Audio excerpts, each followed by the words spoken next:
Se encontró la zona de Caballero en este trabajo de investigación hecho por, decía yo, Perazo, Palestrini y Castillo, Ana María Castillo.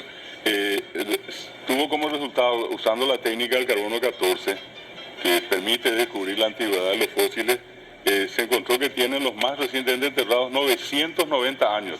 Por Dios. Años de que tienen mando página, 1492 a pico a 1537. Asunción cumplió 488 años. Pues tú estás 500 y nada. 500 apenas y mañana de 990, al doble y más.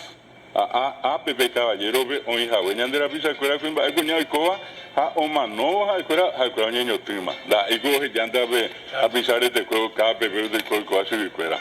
El fenómeno sí de la cultura guaraní tiene esa característica tan importante. En muchas sociedades del mundo no ocurre esa especie de atención al fallecido como acá. Acá tiene todo un ritual que ellos van siguiendo.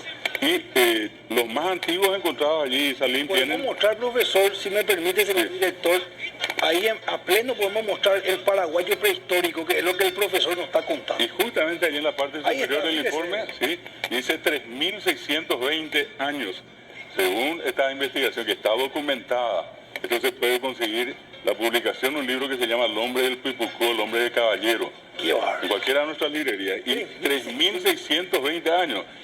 Salim, ¿quién nació de 500 años de América? En vez de 3.120. Y ya pues llegó Cristo vivió 2.000 años de Cristo, en vez de 1.600 años antes de Cristo, pues a veces acuerda pesa más,